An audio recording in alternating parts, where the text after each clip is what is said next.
Bumubuo ang China ng National Total War Strategy. Layo ng estratehiyang ito ang mas high-tech na economic warfare. Sa ilalim nito, magiging katuwang ng PLA ang mga civilian, academic at industrial sectors ng bansa para sa mas mabilis na technological deployment. Sa madaling salita, hindi na lamang militar ng China ang naghahanda, kundi ang buong bansa na mismo. At ang ultimate goal nito, mapaghandaan ng China ang nagbabadyang digmaan laban sa Taiwan at magapi ang superior enemy nito, at yan po ay ang Estados Unidos. December 29 at 30 noong nakaraang taon, nagsagawa ng large-scale military exercise ang PLA na tinawag na Justice Mission 2025. Maituturing itong isa sa mga senyales ng paghahanda ng China para sa isang total war sa Taiwan Strait. Nagsagawa ito ng simulation ng total blockade sa Taiwan, partikular na sa mga port sa Kaohsiung at Keelung upang walang makapasok na pagkain, supply ng enerhiya o tulong militar mula sa ibang bansa. Nagpakawala ito ng mga rockets sa Taiwan Strait na bumagsak malapit sa 24 nautical mile line ng Taiwan. Hayagang sinabi ng China na ang naturang drills ay para takutin ang mga external interference forces. Tinutukoy nito ang Estados Unidos at Japan. Hindi lamang sa paghuhulog ng bomba o sa lantarang paggamit ng dahas maaaring magsimula ang isang digmaan, maaari rin itong mag-ugat sa total blockade. Halimbawa, pipigilan ng China ang anumang barko na magtatangkang pumasok patungong Taiwan. Plano rin ng China na putulin ang mga undersea internet cables at kuryente ng Taiwan na maaaring makaapekto sa pang-araw-araw na pamumuhay ng mga tao sa lugar. At upang maiwasan ang panggigipit mula sa kalaban, ginagawa na ngayon ng China ang tinatawag na sanction proofing upang makaiwas sa sanctions o parusa ng ibang mga bansa. Binabawasan na ng China ang reliance sa US dollar at sa halip ay pinalalakas ang currency nito na yuan o mas kilala sa tawag na yuan. Bumuo na rin ito ng Cross-Border Interbank Payment System o CIPS na malayang maipagpatuloy ang pagpapadala ng pera sa ibang bansa kahit paalisin sila sa global banking system ng Amerika. Nag-iimbak na rin ito ng tone-toneladang ginto upang magkaroon ng hard asset na hindi kontrolado ng ibang bansa. Noong Marso, naitala ng People's Bank of China ang ika-17 buwan ng sunod-sunod na pagbili ng ginto at umabot na nga sa 2,313 tons ng gintong opisyal na reserba ng bansa. May mga batas na rin ngayon ng China kung saan pwedeng kumpiskahin ng gobyerno ang ari-arian ng mga dayuhang kumpanya na nasa China kung sakaling tumalima ang mga ito sa sanctions ng ibang bansa laban sa China. Sa madaling salita, ang sanction proofing ay paggawa ng China ng sistema kung saan kaya nilang mabuhay at lumaban ng hindi nangangailangan ng dolyar o ng teknolohiya ng kalabang bansa. Ngayon, paano nga ba magagamit ng China ang mga paghahandang ito kung sakaling sumiklab nga ang total war laban sa Taiwan?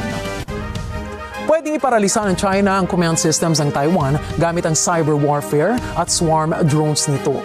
Maaari ring mangyari ang sabay-sabay na pag-atake ng missiles sa mga military base habang ang AI-controlled stealth drones ay nakatarget sa mga tagong missile launchers ng kalaban.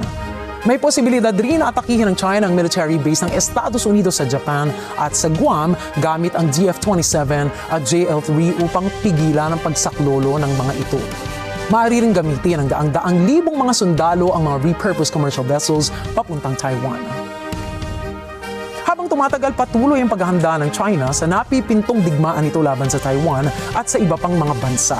Ang mga paghahandang ito ay patunay na hindi simpleng pananakot ang ginagawa ng China, kundi sa likod nito ay ang pagtiyak sa tagumpay sa kahit anong laban para sa seguridad ng sarili nitong bansa. Ang Chinese People's Liberation Army, PLA, ay nagpahayag na ang kanilang kilos ay para lamang sa pagtatanggol ng soberanya at integridad ng teritoryo. Ngunit ang tanong ng marami, bakit ngayon? At bakit ganito kalaki ang kilos militar ng China? Ang estratehiya ng China ay maaaring masabing two-pronged approach. Una, pagpapakita ng lakas upang palakasin ang kontrol nito sa rehiyon.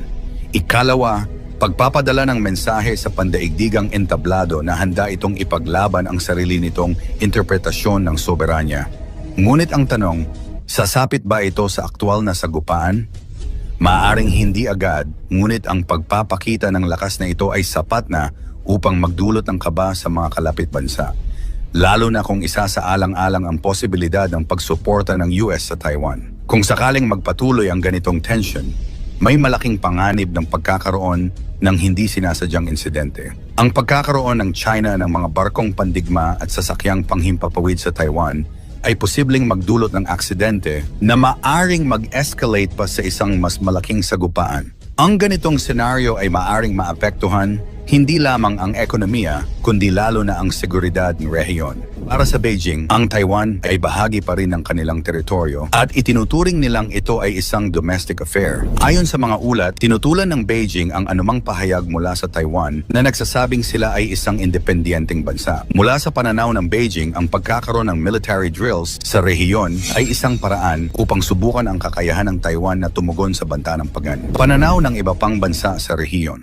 Habang patuloy na umiinit ang sitwasyon sa pagitan ng China at Taiwan, patuloy na nagmamasid ang Japan sa mga hakbang ng China. Ayon sa Japanese Maritime Self-Defense Force, naitala nila ang presensya ng Chinese aircraft carrier na CNS Liaoning malapit sa kanilang teritoryo. Ang Liaoning, kasama ng iba pang warships ng PLA Navy, ay nagsagawa ng operasyon malapit sa Yonaguni Island na isang senyales ng pagpapalakas ng puwersa ng China sa karagatan sa paligid ng Japan. Bilang tugon, nagpadala rin ang Japan ng mga fighter aircraft upang subaybayan ang galaw ng China sa rehiyon. Ayon sa kanilang pamahalaan, patuloy nilang babantayan ang aktibidad ng PLA Navy sa rehiyon bilang bahagi ng kanilang pagtugon sa mga pagbabanta sa seguridad. Para sa Japan, ang kanilang pagpapakita ng puwersa ay isang mahalagang hakbang upang maipakita ang kanilang determination sa pagprotekta sa kanilang teritoryo at karagatan. Diplomasya sa gitna ng tensyon. Habang nagpapatuloy ang pagpapakita ng puwersa, patuloy ding isinusulong ng mga bansa ang diplomasya upang maiwasan ang mas malalang sitwasyon. Sa isang pahayag mula sa US State Department, nanawagan sila sa China na iwasan ang mga aksyon na maaring magdulot ng mas matinding tensyon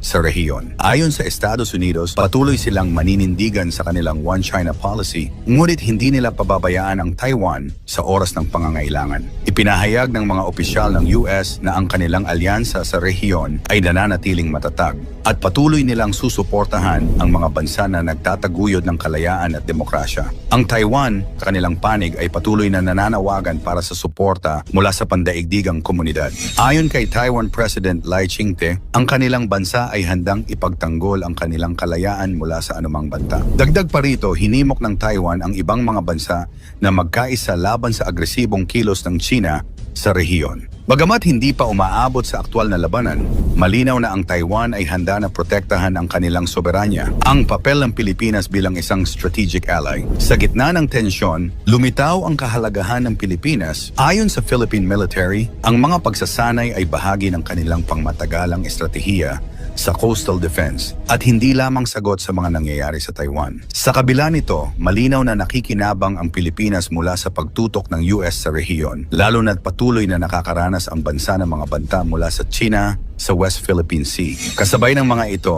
nananatiling aktibo ang diplomatikong relasyon ng Pilipinas at China sa kabila ng mga alitan sa teritoryo. Sa mga nakaraang pahayag, iginiit ng pamahalaan ng Pilipinas ang kanilang karapatan sa kanilang teritoryo, kasabay ng panawagan na magpatuloy ang usapan upang maiwasan ang karahasan. Epekto ng tensyon sa rehiyon ng Asia-Pasipiko. Ang patuloy na tensyon sa pagitan ng China, Taiwan at mga kaalyado ng Estados Unidos ay may direktang epekto sa kapayapaan sa buong rehiyon ng Asia-Pasipiko. Ayon sa mga eksperto, ang bawat kilos ng mga pangunahing bansa sa rehiyon ay maaaring magdulot ng epekto sa ekonomiya, diplomasya at seguridad. Bukod sa pangangailangan ng karagdagang pondo para sa military drills, nagiging hamon din ang pakikipag-ugnayan sa pagitan ng mga bansa upang maiwasan ang eskalasyon ng tensyon. Para sa Taiwan, ang presensya ng mga warplanes ng China ay isang direktang banta sa kanilang seguridad. Samantalang para sa China, ang patuloy na pagsuporta ng Estados Unidos sa Taiwan